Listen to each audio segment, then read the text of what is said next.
The Crestview News Bulletin read, "The first baseman is a girl." Accompanying the article is a picture of me standing with an All-Star trophy, a game ball, and a picture of Atlanta Braves outfield David Justice. This picture and article shares with readers the joy a little 9-year-old girl gets from playing baseball with the boys. What this picture and article don't show you is the life lesson this ball player would soon learn from one fateful pitch. Please join me to welcome Sam Andrews.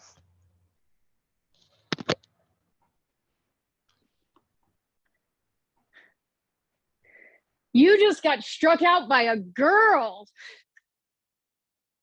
I loved opposing teams saying that. Looking back at that 1994 season, it's actually a season of great personal triumph. In the midst of that season, though, it was actually a season of fear and uncertainty. Has that ever happened to you?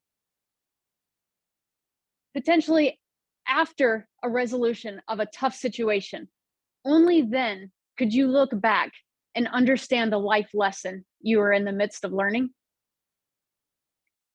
A few weeks after that article was written, our team was playing the best team in the league, and I was pretty confident in our team's ability to win. Now, instead of playing first base, it was my day to pitch, so I was extra excited. With one out in the second inning, the opposing team's best player came to the plate. I took my stance, I got the call from the catcher, and I threw the ball. Ball one.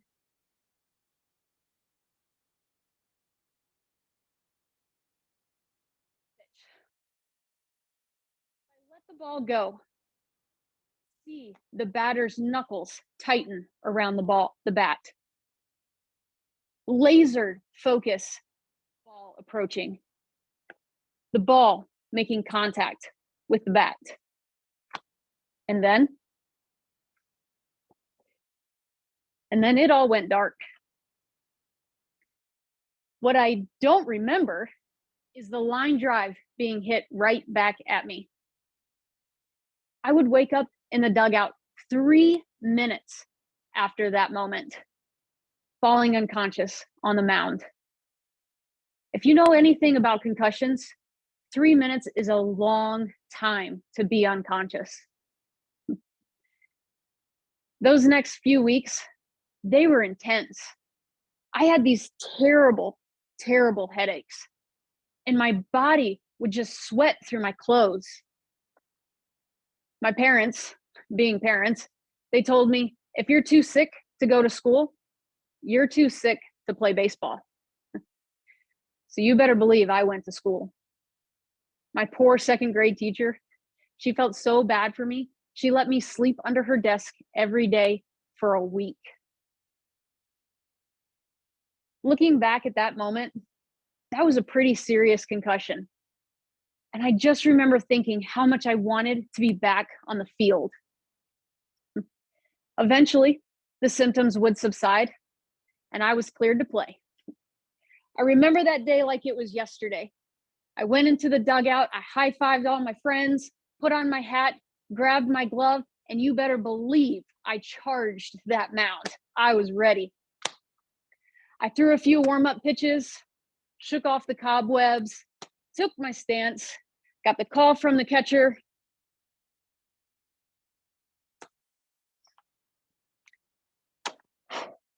I took my stance, I got the call from the catcher.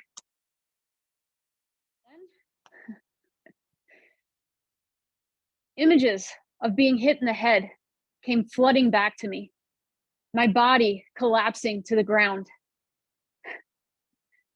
But I had to pitch the ball.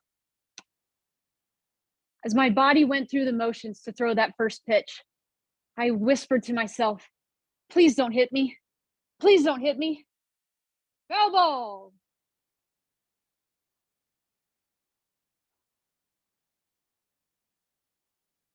Whew, second pitch. Here we go.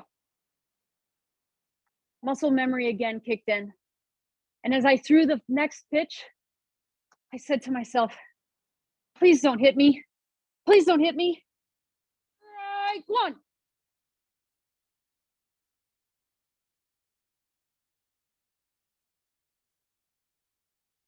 Threw the ball back to me.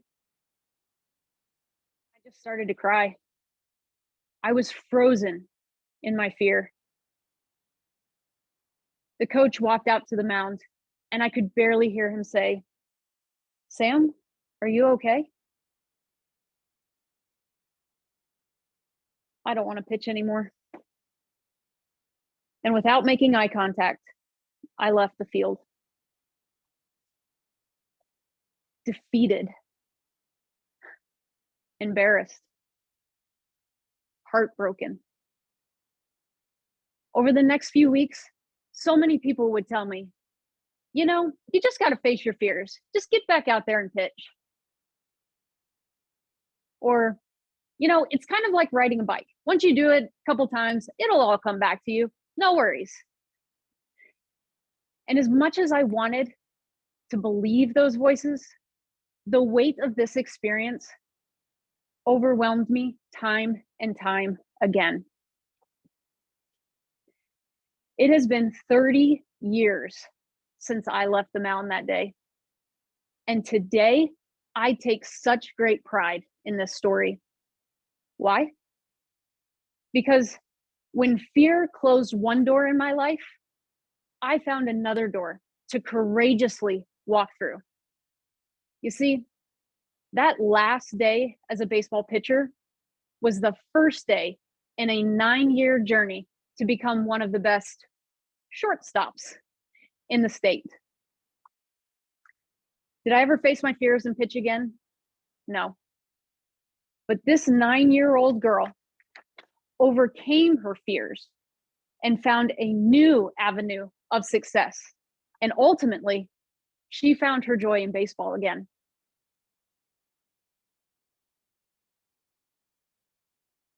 Fear looks different to everyone. And I'm sure we can all look back at a time in our life when we were faced with that decision if fear was really going to steal our joy. And whether that fear is rooted in failure, in adversity, or in my case, injury, I'm sure we can all relate by having a desire to overcome that fear and ultimately regain our joy. So I'll ask you, what fear are you ready to overcome? Thank you.